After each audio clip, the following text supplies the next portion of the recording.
오늘도 우리가 말씀을 붙잡고 또 은혜를 받는 귀한 시간이 될 수 있기를 바랍니다. 오늘은 여러분 나눠드린 유인물대로 7과입니다. 모세의 좌절이라고 하는 제목입니다. 전체적으로는 5장 22절부터 7장 7절까지 말씀이 오늘 주된 내용이고요. 우리는 그 일부분을 오늘 말씀에서 읽었습니다. 제가 내일부터 휴가인데 담임 목사가 휴가를 가면 성도들도 같이 휴가를 가는 경우가 종종 있습니다. 새벽기도 잘 나오시는 분들도 휴가다 이렇게 생각을 하고 안 나오시고, 수요 기도회나 주일이나 이렇게 안 나오시는 분들도 계시는데 저하고 같이 휴가 가지 마시고 우리 열심히 또 새벽기도회 자리, 수요 기도회 또 예배의 자리를 지키시는 우리 항존직 여러분들이 꼭 되셨으면 좋겠습니다. 이렇게 하나님 앞에 늘 하나님을 찾는 우리의 믿음을 하나님께서 기쁘게 봐주실 줄로 믿습니다. 자, 1번 그림으로 보기. 1번, 작은 1번입니다. 5장 15절에서 21절까지를 읽고 모세 때문에 이스라엘 백성들이 당했던 고통이 얼마나 컸던가를 찾아봅시다. 백성의 대표로서 바로를 찾아갔던 일과 바로를 만나고 돌아오다가 모세를 만나서 나눴던 대화의 내용을 이야기해 봅시다. 앞부분의 내용을 생각해 보면 그렇습니다. 모세도 아론도 또 모세와 아론을 통해서 하나님의 말씀하심과 기적을 보았던 이스라엘 백성들도 물론 하나님께서는 모세에게 이 일이 쉽지 않을 것이며 많은 시간들, 단계를 밟아야 될 것이다 라고 말씀하셨지만 그들의 마음속에는 아마도 이 정도의 하나님의 능력이고 기적이라면 우리가 바로를 찾아가서 이야기하면 즉시 하나님께서 역사하셔서 우리가 풀려날 수 있지 않을까라고 생각했습니다. 여러분, 여기까지는 누구의 생각일까요? 사람의 생각입니다. 인간의 생각으로는 이렇게 될 것이다 라고 예상을 했지만, 그러나 하나님의 계획은 달랐죠. 하나님은 이 모든 일들을 다 예비하고 계셨습니다. 그래서 모세의 말을 듣고 아론의 말을 듣고 이스라엘 백성들이 바로에게 찾아갔지만 이런 지하에 거절을 당하게 됩니다. 거절 정도가 아니라 오히려 불같이 화를 내면서 더 센 노역과 부담을 주면서 이스라엘 백성들을 붙잡으려고 했던 거죠. 그래서 오늘 말씀을 보면 조금 전에 5장 15절 21절을 읽으라고 했는데 그 말씀을 보면 바로에게 미움을 받게 된 이스라엘 백성들의 모습이 기록되어져 있습니다. 바로는 이 백성들에게 이 사람들이 편안해서 뭔가 실만하니까 자꾸 광야로 예배드리러 가겠다, 우리가 노임받기를 원한다 이런다라고 생각을 한 거죠. 권력자는 생각할 때 이렇게 백성들이 이런 모습이 있다라고 하는 건 내가 더 강한 힘으로 이들을 눌러야 되겠다라는 판단을 하게 됩니다. 바로는 이스라엘 백성들이 무리한 생각을 하고 있고 불합리한 생각을 하고 있다. 이 사람들은 우리의 노예인데 노예가 어떻게 감히 우리에게 놓아달라, 예배하게 해달라, 이렇게 저렇게 해달라라고 요청할 수 있느냐라고 생각했던 겁니다. 그래서 17절을 보면 바로가 이스라엘 백성들을 어떻게 생각했는지를 기록하고 있는데 5장 17절에 게으르다 게으르다 이렇게 표현하고 있습니다. 여러분, 성경에서 예수님이 제자들에게 또는 사람들에게 말씀하실 때도 반복해서 하신 표현들이 있죠. 진실로 진실로라든지 이런 표현들이 2번 이상 반복되어지면 강조의 의미도 있고 또 가중되어진다라는 의미도 있습니다. 중요하다는 뜻도 있고요. 바로가 이스라엘 백성들 생각할 때 어떤 마음을 가졌냐면 게으르다 정도가 아니라 정말 이 사람들 생각해 보니 정말 이 사람들 희한하구나, 도대체 이 사람들이 어떻게 생각하고 있느냐라고 나를 무시하는 것 아닌가 라고 생각했다는 겁니다. 불같은 화가 바로의 마음속에 일어나게 됩니다. 게으르니 한가하니 여호와께 제사를 드리자 한다라고 생각을 해서 5장 18절과 19절을 보면 이 말씀들을 이렇게 얘기하면 이렇습니다. 재료 없이 내가 너희에게 그동안 주던 것을 다 주지 않더라도 너희는 그 정도의 벽돌을 만들어내야 된다. 재료도 주지 않고 사장님이 일하는 노동자들에게 그만큼 생산이 되어야 된다라고 얘기를 한 겁니다. 그러니 백성들이 듣기에는 아찔했습니다. 그동안 해왔던 일도 힘들어서 우리가 이렇게 고통을 당했는데 그나마 주던 재료도 주지 않으면서 그만큼의 생산물을 만들어내라고 하니 얼마나 두려움이 찾아왔겠습니까? 그래서 5장 21절을 보면 우리가 미움을 받는다, 바로가 우리를 죽일 것이다 라는 그런 마음을 가지게 되었습니다. 바로가 이스라엘 백성들에게 이런 위협적인 태도와 말을 했을 때 이스라엘 백성들이 어떻게 표현하고 있냐면, 우리가 바로에게 역겨운 냄새가 되었다라고 이렇게 표현을 합니다. 역겨운 냄새가 되었다. 바로가 우리를 생각할 때 마치 더러운 것을 본 것처럼 우리를 대하게 되었다라고 절망적인 마음을 갖게 되었다라고 하는 겁니다. 백성들이 생각할 때 직접적인 원인은 누구일까요? 누구 때문에 그렇게 됐다고 생각할까요? 제가 오전에 여러분들과 함께 나눴던 말씀처럼 사람은 문제가 발생하면 항상 탓을 하는데 그 탓이 남 탓인 경우가 많습니다. 다른 사람 때문에, 누군가이기 때문에.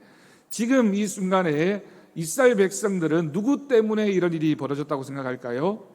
모세 때문에. 모세가 우리에게 이런 잘못된 정보를 주고 잘못된 선동을 해서 이런 일이 벌어지게 되었다. 네, 여러분, 모세는 누가 보낸 사람입니까? 누가 보낸 사람이죠? 스스로 자발적으로 온 사람입니까? 그렇지 않습니다. 누가 보냈나요? 여호와 하나님이 보내셨죠. 그러면 이스라엘 백성들이 모세 때문에라고 얘기하는 건, 그걸 조금만 더 깊이 있게 생각해 보면 누구 때문에가 됩니까? 하나님 때문에가 되는 겁니다.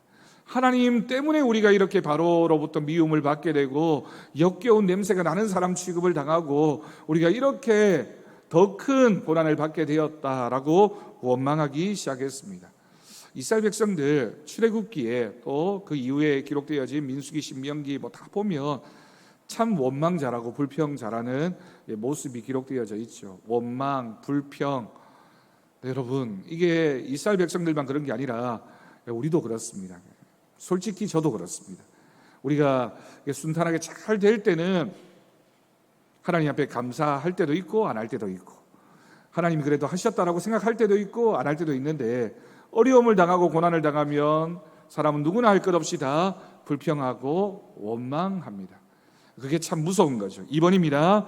모세는 이 백성들의 말을 듣고 5장 22절 23절을 보면 깊은 좌절에 빠지게 됩니다. 절망, 두려움, 공포가 모세에게도 찾아오게 된 거죠. 불안한 마음도 찾아오게 됩니다. 내가 큰일 났다. 내가 이 일을 감당하지 못할 뿐만 아니라 백성들에게 큰 위협을 당할 것이다. 그가 당면한 형편을 이야기해 봅시다. 여러분이 한번 모세 입장에서 보고 그의 마음의 상태를 이야기해 봅시다. 여러분, 리더가 된다는 건, 지도자가 된다는 건 사실 쉬운 일은 아닙니다. 우리가 한 가정에서도 부모가 되고 가장이 되고 이런 것도 굉장히 부담스럽지만, 어떤 조직에서 리더가 되고 또 앞선 지도자가 된다라고 하는 건 책임이라고 하는 무게 때문에 어렵고 힘들 수밖에 없는 거죠. 리더가 되고 책임자가 되면 반드시 우호적이고 좋아하는 사람도 있지만 또 반드시 싫어하고 방해하는 사람들도 나타날 수밖에 없습니다. 국민들이 국회의원도 뽑고 시장도 뽑고 대통령도 뽑지만 그 이후에는 어떻게 됩니까? 지지율이 요동치기도 하고, 물론 좋을 때도 있겠지만 반대하는 사람들이 더 많아지기도 하고, 그래서 지도자나 리더가 어려운 것 아니겠습니까? 모세가 그런 상황 가운데 처했습니다. 그런데 모세에게 더 큰 문제는 뭐였냐면, 내가 원해서 한 것도 아니고 하나님 말씀을 들었고 하나님 말씀대로 순종했는데, 불순종하다가 어려움을 당한 게 아니라 하나님 말씀에 순종했는데도 불구하고 고난과 어려움이 찾아왔습니다. 상황이 순종하면 해결되어져야 되는데 문제가 더 가중되어지고 있는 상황인 거죠. 여러분, 그리스도인들이 신앙생활을 하면서 우리가 하나님 앞에 순종하면 순탄해지고 평안해지고 복을 받고 이러면 참 좋겠는데, 우리가 하나님 말씀대로 살고자 하는데 더 큰 고난과 더 큰 어려움이 찾아올 때가 있습니다. 그래서 바울이 자신의 영적인 아들이었던 디모데에게 의롭게 살고자 하는 사람은 고난을 받을 것이다. 하나님 말씀대로 살고자 하니까 불의한 세상에서는 고난을 받을 수밖에 없는 거죠. 우리가 적당히 세상과 타협하고 죄도 좀 짓고 그냥 그렇게 살면 문제가 없어요. 그냥 평안하고 좋을 수 있는데, 좋다 이럴 수 있는데, 말씀대로 살려고 하고 바르게 살려고 하고 거룩하게 살려고 하니까 어려움도 찾아오고 고난도 찾아오고 방해하는 사람도 있게 되는 겁니다. 하나님 말씀에 순종했지만 문제는 더 어려워졌습니다. 더더군다나 그래도 백성들은 하나님 말씀을 들은 사람들이고 믿는 사람들이니까 내 편이 되어줄 줄 알았는데 백성들조차도 모세에게 등을 돌리고 있는 상황이 됩니다. 좌절과 회의감이 찾아올 수밖에 없는 거죠. 우리가 어떤 일을 하다가 좌절하게 되고 회의감이 들게 되면 힘을 잃게 됩니다. 열심히 감당해야 되는 순간에 방해하는 사람이 나타나고, 그래서 내 마음에 과연 이게 가능할까? 정말 하나님 말씀인가? 하나님이 나와 함께 하시는가? 라는 생각이 들면 흔들릴 수밖에 없습니다. 그래서 5장 22절을 보면 모세가 하나님을 향해 두 가지 질문을 하게 됩니다. 이 두 가지 질문이 굉장히 중요하죠. 5장 22절을 여러분 한번 눈으로 보십시오. 두 가지 질문. 첫 번째는 뭐냐면, 주님, 어찌하여 이 백성이 학대를 당하게 하셨나이까? 두 번째 질문은 뭐냐면, 어찌하여 나를 보내셨습니까? 의문형이죠, 여러분. 어찌하여라고 하는 표현은 왜라는 뜻입니다. 왜 하나님 이 백성이 이런 고통을 당해야 됩니까? 왜 하나님 내가 이 백성을 위하여 가야만 했습니까? 여기에도 뉘앙스가 있네요. 그죠? 숨겨져 있는 모세의 마음이 있습니다. 어떤 마음입니까? 하나님, 제가 아니라고 했잖아요. 저는 할 수 없다고 했잖아요. 저는 못한다고 했잖아요. 이 백성이 말을 듣지 않을 거라고 했잖아요. 바로가 그렇게 쉽게 아무리 하나님 말씀이라 하더라도 들어주지 않을 거라고 했잖아요. 하나님 왜 이렇게 만드셨습니까? 라고 하는 마음이 모세에게도 있었습니다. 모세는 하나님으로부터 들은 말씀이 있습니다. 사실은 바로가 결코 바로 보내지 않네요. 바로가 결코 바로 보내지 않을 것이라는 말씀을 하나님을 통해서 들은 적이 있습니다. 어디에 있냐면 3장 19절 20절 그리고 4장 21절에 하나님께서 이미 모세에게 말씀해 주셨습니다. 그냥 갑자기 당한 일이 아니라 하나님께서, 우리가 사실 살펴봤거든요. 하나님께서 미리 다 알려주셨습니다. 이런 어려움이 있을 것이다, 쉽지 않을 것이다, 단계가 있을 것이다, 그리고 아직 10가지 재앙도 시작되지 않았잖아요. 이런 일들이 있을 것이라고 하나님이 이미 말씀해 주셨습니다. 더더군다나 23절이 중요한데요. 5장 23절을 보면 주께서도 주의 백성을 구원하지 아니하시나이다. 모세가 하나님께 뭐라고 얘기합니까? 바로는 그럴 수 있는데 하나님은 왜 이 백성을 구원하지 않으십니까? 라고, 이걸 이제 요즘식으로 표현하면 대들고 있는 겁니다. 하나님이 책임지십시오. 하나님이 이렇게 만드신 것 아닙니까? 라고 이야기했습니다. 그래서 3번 질문이 어떻게 됩니까? 항의하는 모세에게 하나님께서 어떤 위로의 말씀을 주셨는지 그 내용을 이야기해 봅시다. 여러분, 부모님들 중에 좀 너그러운 부모님들도 있어요. 이렇게 자식들이 말 안 듣고 이렇게 아니면 대들고 그렇잖아요. 여러분, 중고등학교 돼가지고 특히 남자아이들 같은 경우에 이렇게 좀 키도 크고 아빠처럼 힘도 세지고 하면 그제는 엄마가 또는 부모님이 이렇게 손들고 이렇게 야단치려고 하면 가만히 듣던 애가 고개 번쩍 들고 어느 날 아버지 손은 목을 팍 붙잡고는 왜 이러십니까? 이래 버리면 참 부모 마음이 참 무너지잖아요. 이런 상황인 겁니다. 모세가 잘 하나님 말씀에 순종해야 되는데 하나님 앞에 왜 이러시냐고, 그런 상황이 벌어졌습니다. 그럼에도 불구하고 하나님은 모세를 어떻게 하셨다고요? 위로하셨습니다. 모세에게 들려주신 말씀이 있죠. 6장 1절을 보면 6장 1절입니다. 두 가지 대답을 하십니다. 왜 두 가지 대답을 하셨을까요? 모세가 하나님께 몇 가지 질문을 했다? 바로 앞에서 우리가 들었는데요. 두 가지 질문을 했기 때문에 하나님께서 두 가지 대답을 하십니다. 어떤 대답이냐면 6장 1절을 보면 내가 나의 강한 손으로 말미암아 바로가 그들을 보낼 것이다. 두 번째 대답은 내가 나의 강한 손으로 말미암아 바로가 그들을 그의 땅에서 쫓아낼 것이다 라고 하나님이 모세에게 말씀하셨습니다.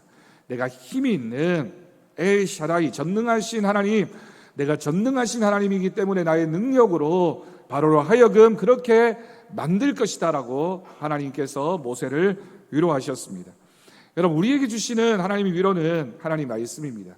그래서 여러분, 우리가 주일날 예배 시간에 앉아서 하나님 말씀을 들으면서 가장 많이 느끼게 되는 마음 중에 하나가 위로하시는 하나님이죠. 물론 하나님께서 책망하실 때도 있습니다. 우리의 연약한 믿음을, 부족한 모습을 책망하실 때도 있지만 대부분의 경우에 하나님은 우리를 위로해 주십니다. 말씀을 통해서. 내가 너와 함께 할 거야. 너는 분명히 그 일을 해낼 거야. 내가 네 편이 되어줄게. 내가 너의 지팡이가 되어줄게. 막대기가 되어줄게. 하나님 모세에게 말씀하셨습니다. 결국 하나님께서 이스라엘을 구원해 주실 것이다 라고 말씀하셨고요. 앞부분에 보면 하나님의 대답은 보낸다라는 표현을 사용하고 있는데 뒷부분에 보면 하나님의 대답 속에는 쫓아내리라 라고 강하게 말씀하십니다. 하나님께서 어떤 얘기냐면, 하나님이 뭐라고 모세에게 말씀하셨냐면, 내가 가만히 있지 않겠다. 내가 너와 함께 할 것이며 바로를 사용해서 너희를 반드시 구원해 낼 것이다 라고 하나님께서 약속하셨습니다. 4번으로 넘어갑니다. 모세의 족보를 찾아봅시다. 그리고 고라와 모세는 어떤 관계인지 알아보십시오.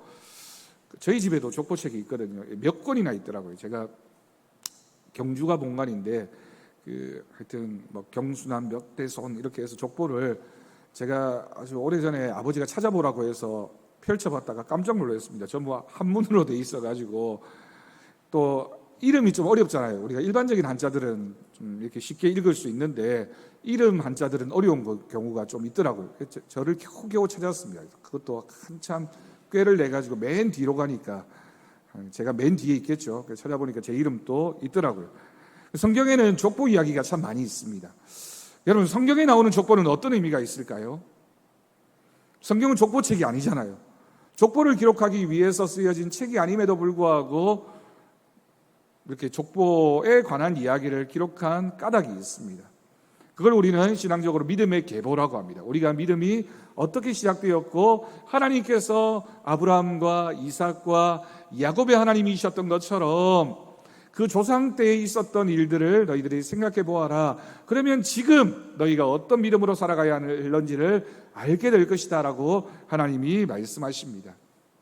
제가 5대째 신앙입니다. 저희 증조 할아버지가 장로님이셨고 저희 증조 할아버지가 어머니를 전도하셨어요. 그렇게 해서 쭉 이제 저희 집안이 다 믿음의 가정이 되었고 제 딸까지 해서 이제 6대가 이렇게 된 거죠.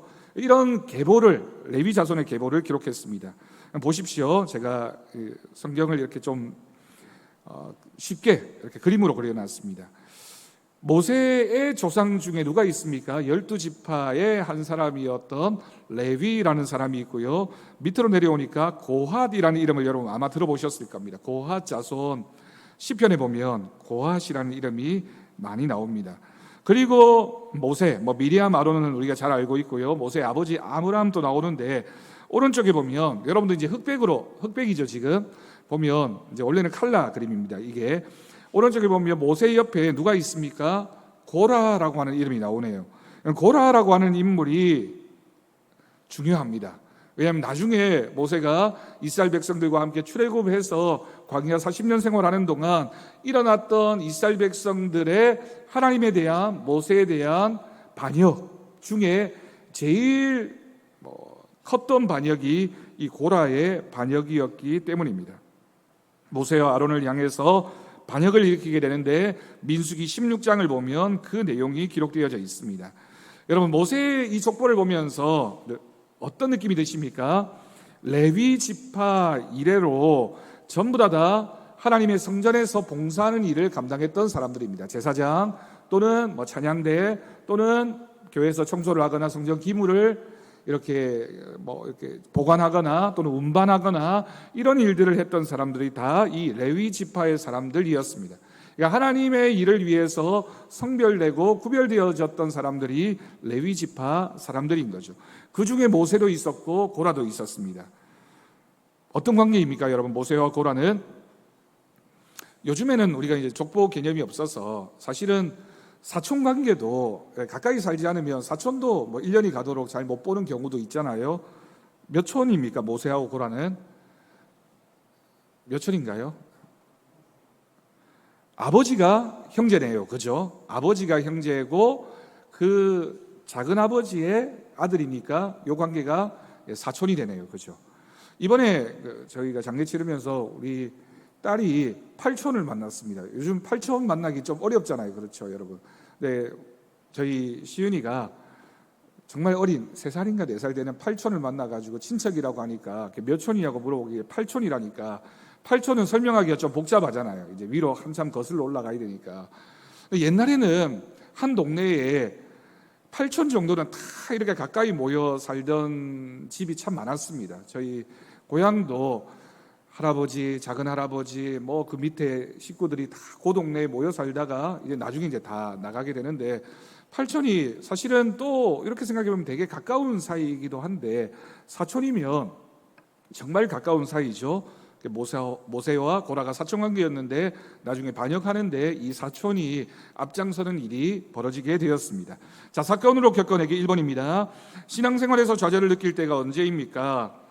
어떤 분들은 자주 느끼는 분도 있고, 어떤 분들은 잘 이겨내시고 나는 별로 좌절이 없이 하나님 열심히 섬깁니다 라는 분들도 있습니다. 그렇지만 좌절이 항상 있습니다. 어려움이 찾아옵니다. 그럴 때마다 어떻게 해결해 가십니까? 여러분의 경험을 나누어 봅시다.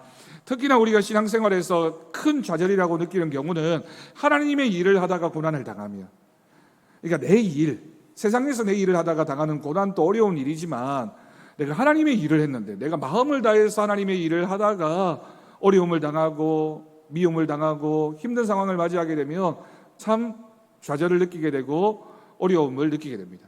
나는 좋은 마음으로 교회에 봉사했는데 오해를 받거나 또 누가 그 부분에 대해서 나쁜 말을 하거나 이러면 마음이 어려워지죠.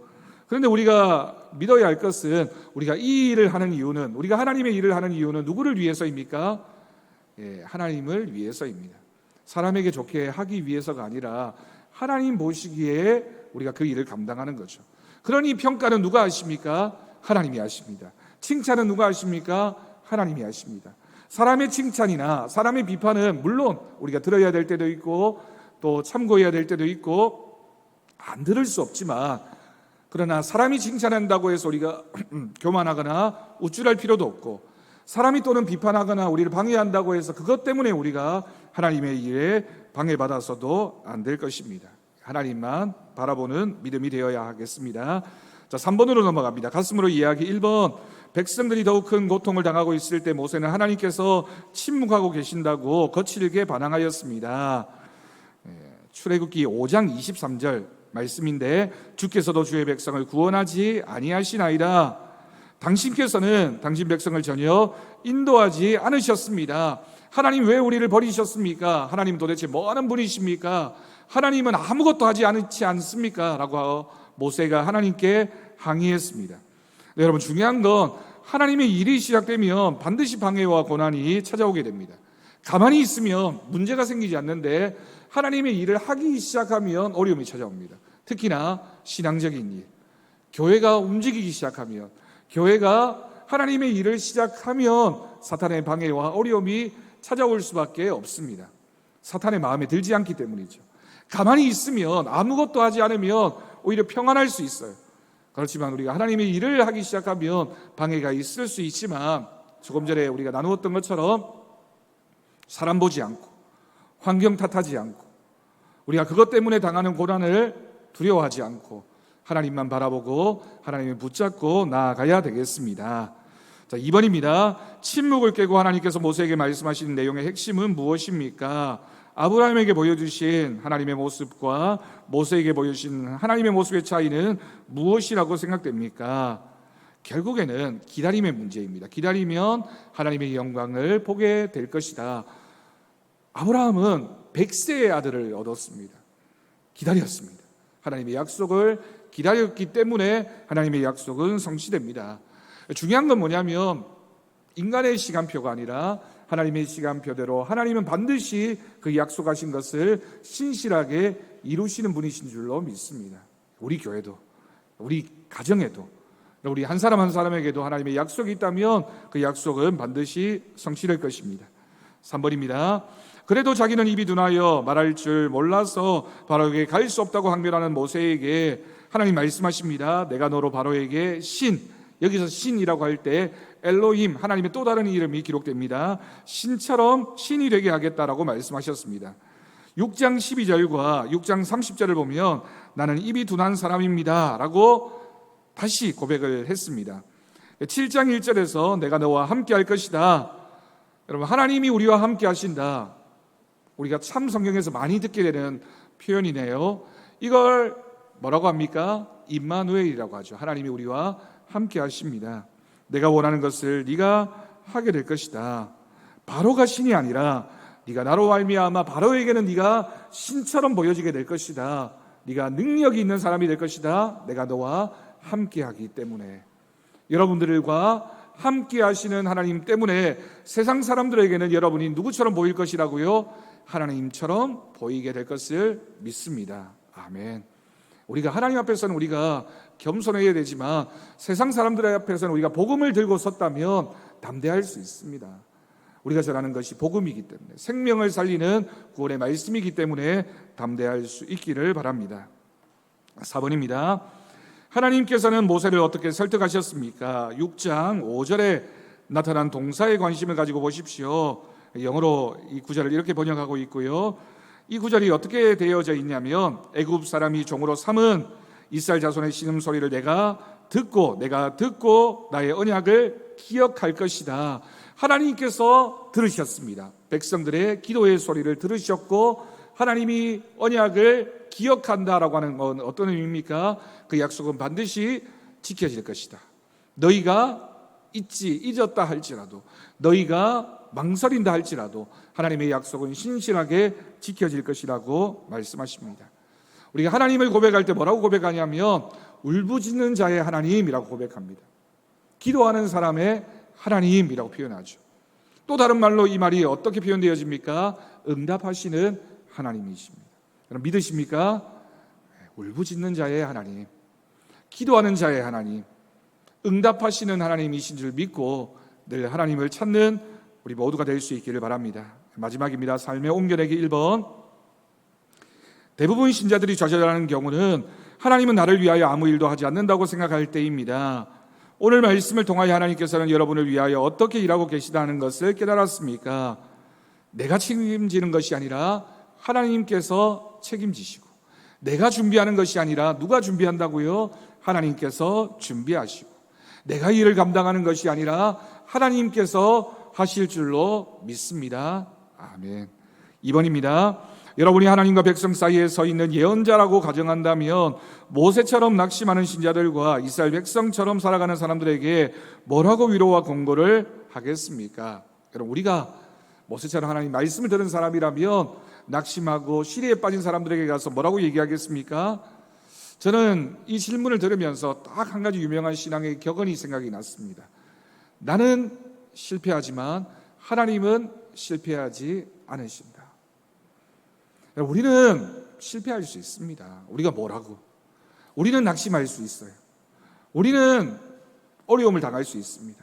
그러나 우리는 뭘 믿냐면 하나님은 반드시 나를 통하여 실패하지 않으신다. 하나님은 성공하시는 분이시다. 하나님은 이루어 가시는 분이시다.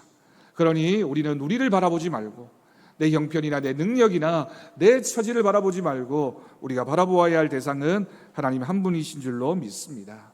하나님의 뜻은 반드시 성취됩니다.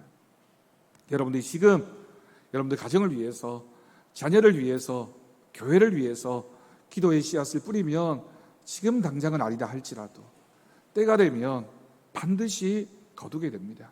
그러니 우리가 하나님께 소망을 두고 기도하는 것이죠. 오늘도 우리가 기도의 씨앗을 뿌리고 순종의 씨앗을 뿌리고 낙심하거나 실망하지 않고 주님만 바라보면서 믿음으로 담대히 걸어가면 주님께서 우리와 함께 하셔서 모세가 그러했던 것처럼 신앙의 모든 위대한 인물들이 그렇게 감당해 갔던 것처럼 우리도 넉넉히 하나님의 일을 감당하는 하나님의 사람이 될 줄로 믿습니다. 믿음으로 살아가는 이번 한 주간 되기를 주님의 이름으로 축복합니다. 기도하겠습니다. 하나님, 모세의 좌절은 모세의 좌절이었지만 하나님의 단계였고 하나님의 성공의 순간이었습니다. 하나님, 우리는 좌절하고 실패한다 할지라도 하나님을 바라보게 하시고 하나님의 은혜, 하나님 말씀 가운데 거하는 우리 모두가 될 수 있게 하나님 역사하여 주옵소서. 감사드리옵고 예수님의 이름으로 기도드립니다. 아멘. 찬송가 400